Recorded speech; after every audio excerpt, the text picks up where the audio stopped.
सेंसिफाई care की इस lab test guide में आपका स्वागत है। इससे पहले कि हम आगे बढ़ें, एक जरूरी बात, ये सारी जानकारी सिर्फ आपकी समझ बढ़ाने के लिए है। इसे डॉक्टर की सलाह का विकल्प बिल्कुल न समझें। आपकी लैब रिपोर्ट का सही मतलब क्या है, ये हमेशा एक क्वालिफाइड डॉक्टर ही बताएंगे। तो क्या आपको भी ऐसा महसूस हो रहा है? मतलब कई हफ्तों से लगातार थकान और कमजोरी, ऐसी थकान जो आराम करने के बाद भी मानो पीछा ही नहीं छोड़ रही हो। अगर जवाब हाँ है तो यकीन मानिए ये जानकारी आपके लिए बहुत जरूरी हो सकती है। असल में ये सवाल डॉक्टर्स बहुत सुनते हैं। डॉक्टर साहब, कई हफ्तों से बहुत थका थका लग रहा है, कुछ करने का मन नहीं करता। ये एक आम शिकायत तो है, लेकिन इसे नजरअंदाज करना ठीक नहीं। हो सकता है ये शरीर के अंदर किसी प्रॉब्लम का सिग्नल हो। देखिए, ये समझना जरूरी है कि लगातार होने वाली थकान के पीछे कई वजहें छिपी हो सकती हैं, जैसे एनीमिया यानी खून की कमी, थायराइड ग्लैंड का ठीक से काम न करना, या फिर शरीर में जरूरी विटामिन्स की कमी। तो जाहिर है सिर्फ आराम कर लेना ही इसका इलाज नहीं हो सकता। आपको पता है, WHO और ICMR के हिसाब से भारत में एनीमिया एक बहुत ही आम स्वास्थ्य समस्या है, खासकर महिलाओं में। और यही थकान की एक सबसे बड़ी वजह भी है। ये आंकड़े हमें यही बताते हैं कि इस लक्षण को गंभीरता से लेना और सही समय पर जांच करवाना कितना जरूरी है। तो चलिए अब सीधे मुद्दे पर आते हैं। देखते हैं वो कौन से जरूरी टेस्ट हैं जो डॉक्टर इस लगातार थकान की जड़ तक पहुंचने के लिए करवाते हैं। इससे आपको ये समझने में मदद मिलेगी कि आपकी रिपोर्ट में डॉक्टर आखिर ढूंढ क्या रहे हैं। लिस्ट में सबसे पहला और सबसे बेसिक टेस्ट है कंप्लीट ब्लड काउंट, जिसे हम CBC भी कहते हैं। ये एक तरह से आपके खून का पूरा हाल बताता है। इसमें हीमोग्लोबिन कितना है, रेड सेल्स, व्हाइट सेल्स कितने हैं, और इसी से अनीमिया जैसी कंडीशंस का सबसे पहले पता चलता है। ठीक है, तो चलिए एक सैंपल रिपोर्ट पर नजर डालते हैं। इसे समझना बहुत आसान है। देखिए, यहाँ पैरामीटर है हीमोग्लोबिन। अब इसका रिजल्ट आया है, मान लीजिए 10.5 ग्राम पर डेसीलीटर, लेकिन जो रेफरेंस रेंज या नॉर्मल रेंज दी गई है वो है 12.0 से 15.5। तो साफ है कि ये वैल्यू नॉर्मल से कम है, और बस यही एनीमिया का एक बहुत बड़ा संकेत हो सकता है।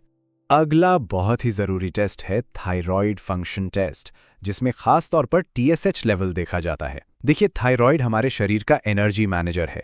ये ठीक से काम कर रहा है या नहीं, ये TSH टेस्ट से पता चलता है। तो यहाँ कुंजी बात यह है कि अगर TSH का लेवल गड़बड़ है, मतलब नॉर्मल से ज्यादा या कम है, तो ये सीधे सीधे थायराइड की समस्या की तरफ इशारा करता है। और थायराइड की गड़बड़ी के सबसे आम लक्षण क्या है? जी हाँ, थकान, वजन बढ़ना और ज्यादा ठंड लगना। अब आते हैं ब्लड ग्लूकोज यानी ब्लड शुगर टेस्ट पर। यह फास्टिंग या फिर HbA1c टेस्ट के जरिए किया जा सकता है। पता है, ब्लड शुगर का बहुत ज्यादा होना या बहुत कम हो जाना, दोनों ही सूरतों में यह आपकी एनर्जी को निचोड़ लेता है और आपको हर वक्त थका हुआ महसूस करा सकता है। और अब बात विटामिन्स की। यह बहुत दिलचस्प है कि कैसे अलग अलग विटामिन की कमी के लक्षण एक जैसे हो सकते हैं। जैसे विटामिन B12 की कमी से भी एनीमिया और थकान होती है, और वहीं विटामिन D की कमी से मांसपेशियों में कमजोरी और थकान महसूस होती है। इसीलिए इन दोनों की जांच भी बहुत जरूरी हो जाती है।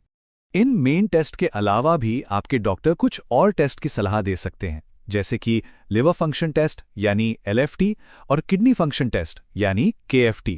ऐसा इसलिए क्योंकि लिवर या किडनी की कोई पुरानी बीमारी भी लगातार थकान की एक बड़ी वजह हो सकती है। अच्छा, तो अब सवाल ये उठता है कि किन लोगों को इस थकान के मामले में ज्यादा सावधान रहने की जरूरत है। चलिए उन हाई रिस्क ग्रुप्स को समझते हैं।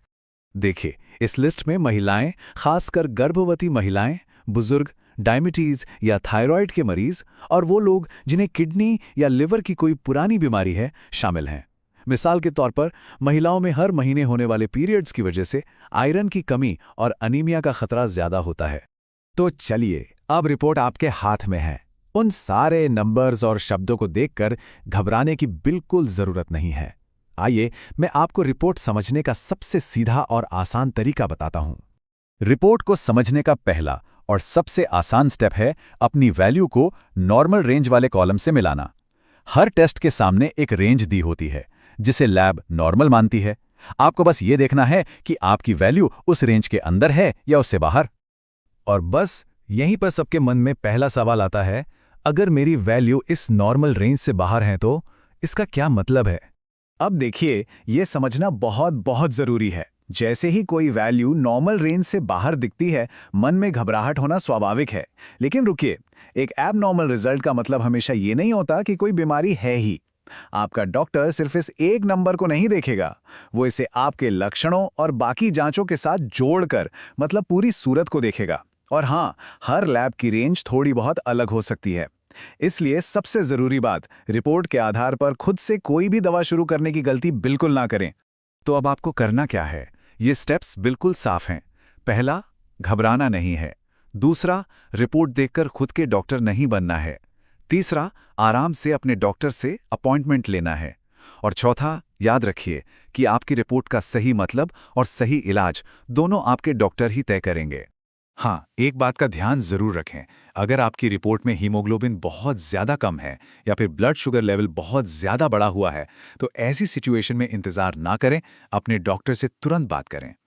तो कुल मिलाके इस सारी बातचीत का निचोड़ क्या है?